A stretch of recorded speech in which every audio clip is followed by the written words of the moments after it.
Hola, ¿qué tal? ¿Cómo están? Y bienvenidos a este video en el cual continuamos redactando la sección de los métodos, pero ahora vamos a ver cómo redactamos esta subsección de participantes o unidades de análisis. Mi nombre es Sergio Oicochea y estos son mis potenciales conflictos de interés. Y pues como han visto ya estamos en este tercer tema de la unidad, ¿no? Y en este video lo que vamos a hablar es sobre esto. Primero algunos acápites sobre datos del estudio primario en caso ustedes los hayan utilizado. Y luego vamos a ver que todo esto sigue una lógica detrás, ¿no?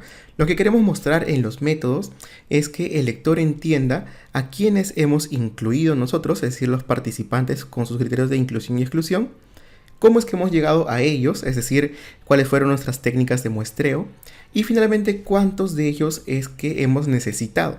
Y eso va a estar inmerso dentro del cálculo de tamaño de muestra, ¿no? Muy bien, entonces vamos con algunas cositas básicas sobre esta subsección. Y para ello hay que recordar algo. Los participantes pues no solamente van a ser humanos en los estudios. Por eso es que esta sección se llama participantes o unidades de análisis, ya que también pueden ser, por ejemplo, animales o registros o algunas otras unidades, ¿no?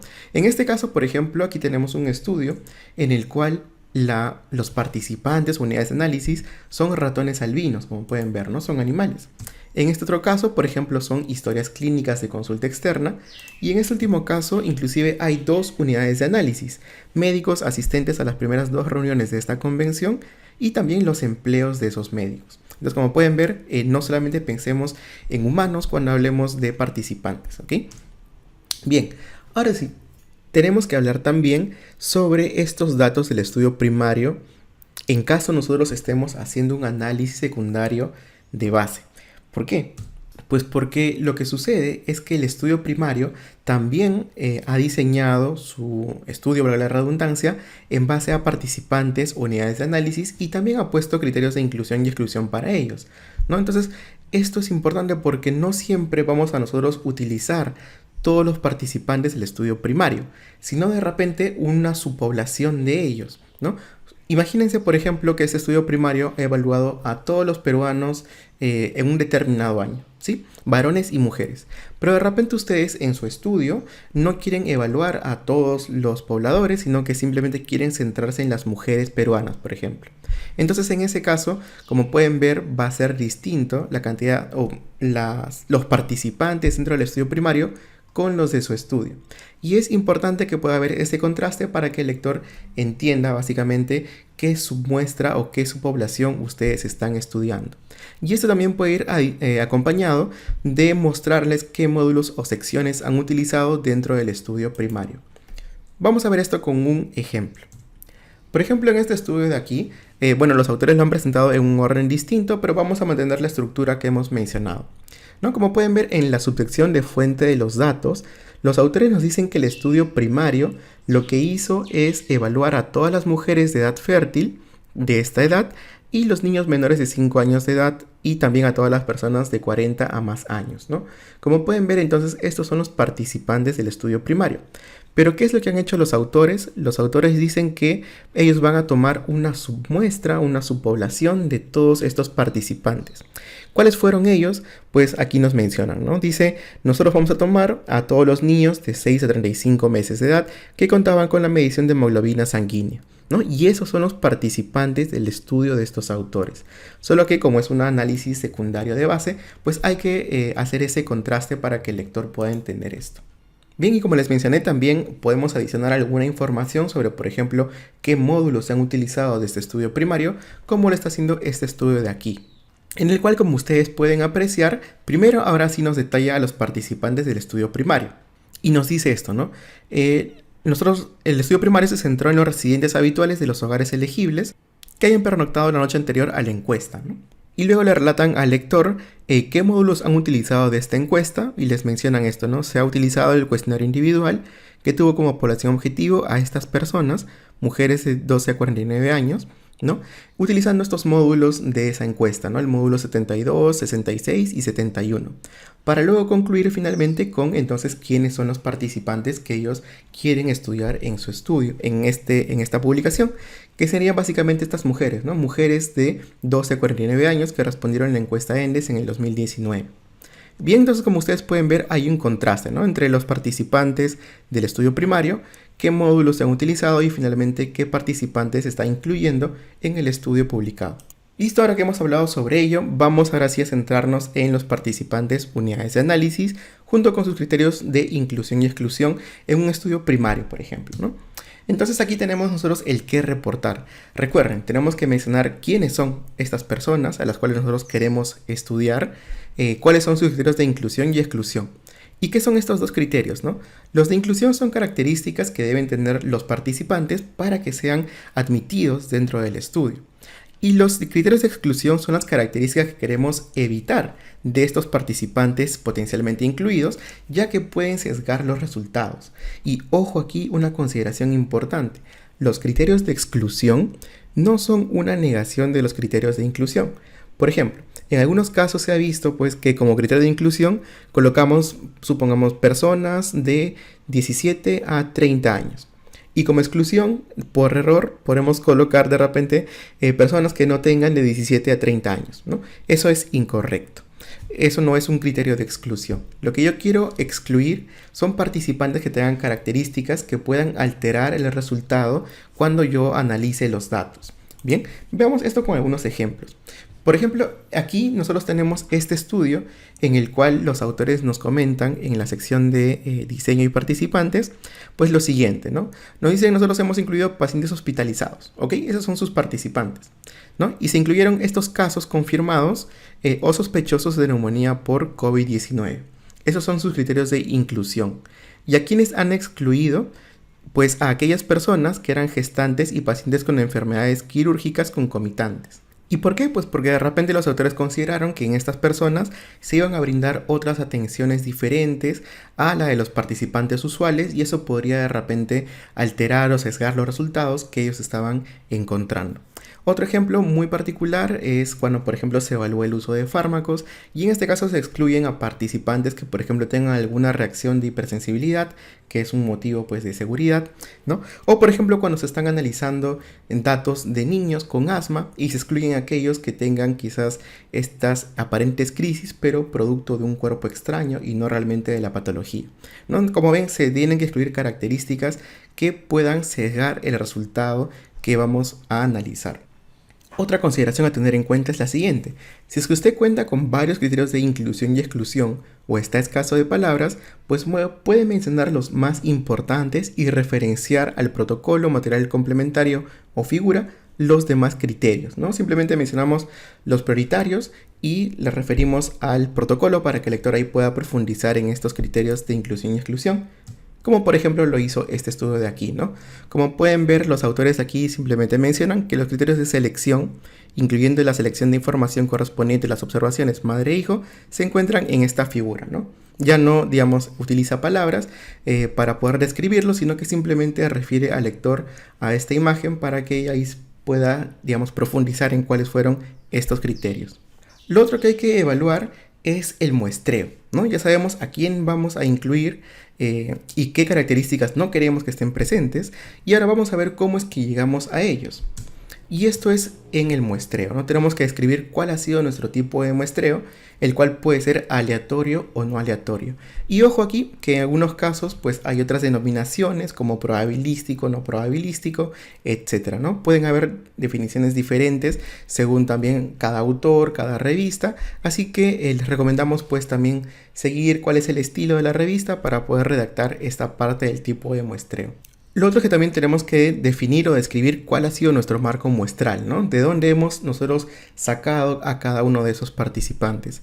Y también algunas características del muestreo, como por ejemplo el número de etapas, la estratificación, unidades de muestreo, entre otros, ¿no?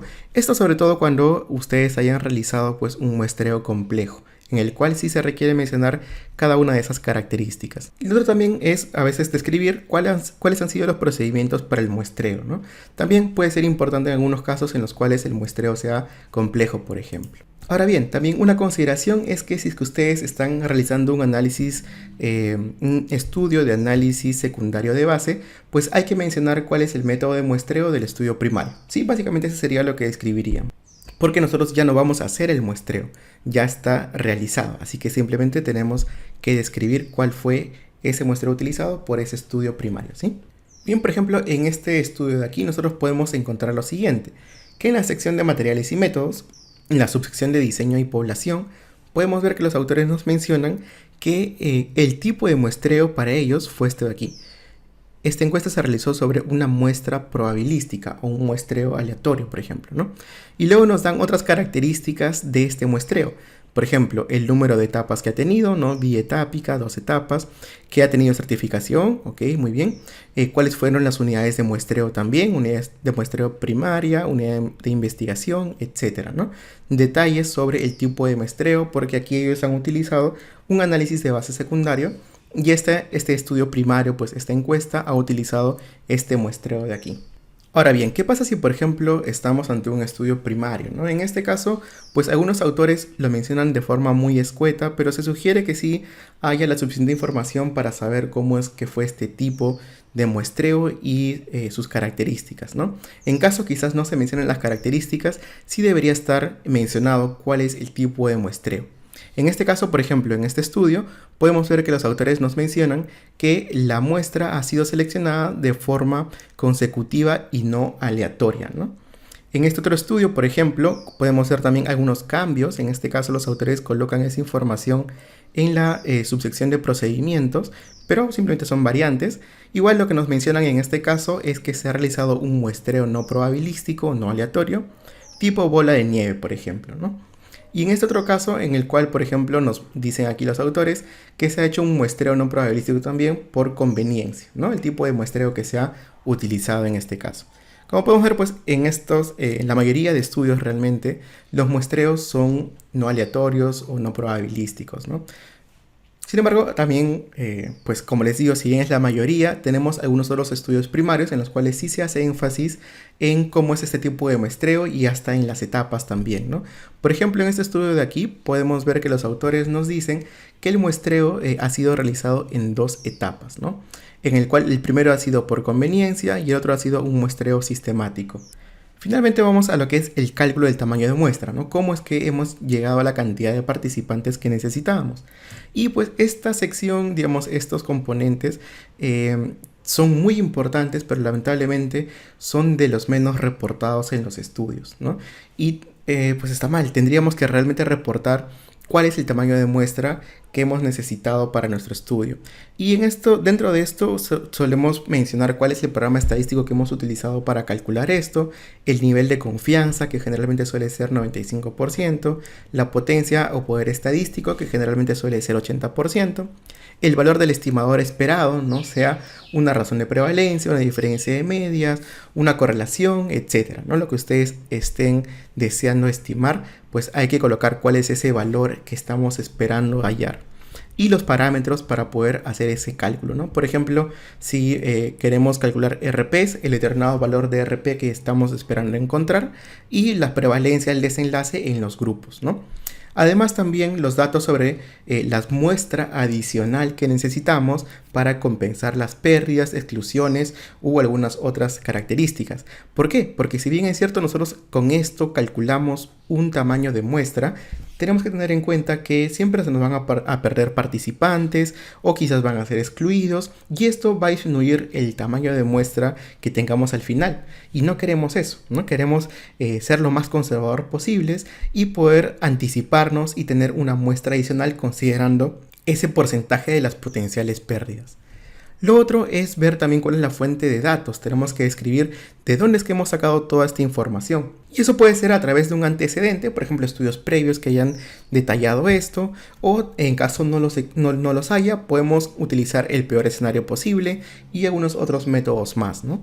Finalmente hay que mencionar también cuál es el tamaño de muestra ya final que vamos a necesitar, ¿no? Considerando las pérdidas y lo estimado aquí. Ahora bien, también consideren lo siguiente, que estos parámetros pues van a variar dependiendo del tipo de estimador que ustedes quieren calcular, ¿no? Por ejemplo, para razones de prevalencias pues serán prevalencias, pero si queremos calcular diferencias de medias pues los parámetros serán promedios, por ejemplo, ¿no? Bien, y aquí también hay un pequeño esquema que ustedes pueden utilizar que es el siguiente tomando en cuenta el tipo de estudio. ¿no? Si el tipo de estudio que ustedes están realizando es primario, pues se debe mostrar cuál es el cálculo de tamaño de muestra en los métodos y especificar el poder estadístico que estemos utilizando para ello. Y si es que estamos ante un análisis secundario de base, si ustedes están analizando una base ya realizada, pues lo que hay que reportar es cómo vamos a hacer el cálculo del poder estadístico para la muestra con la que ya contamos. Porque en este caso, recuerden, ya los datos han sido recolectados, simplemente hay que calcular qué poder tendría esa cantidad de participantes que estamos analizando para encontrar diferencias en nuestro estudio. Aquí tenemos unos ejemplos en el cual ustedes pueden ver que en esta sección de muestreo y tamaño de muestra, primero los autores nos mencionan pues el paquete estadístico o programa estadístico, ¿no? Nos dicen que ha sido este de aquí, OpenEpi, ese es el programa. También nos mencionan el nivel de confianza y valor del estimador esperado, que en este caso es esto de aquí. Ellos quieren con un nivel de confianza del 95% y una proporción esperada del 52%, ¿no? Y obviamente también citan cuál es la fuente de datos que vendría a estar aquí, ¿no? En esta cita número 12. Y también nos mencionan cuál es la muestra adicional que van a utilizar para compensar esas pérdidas, ¿no? Por ejemplo, nos dicen se le añadió el 20% del total como porcentaje de pérdida, ¿no? A esta cantidad de participantes calculado, le sumaron ese 20% esperando que se vayan a perder algunos de ellos. Y finalmente nos dicen ya cuál es el tamaño total de la muestra, ¿no?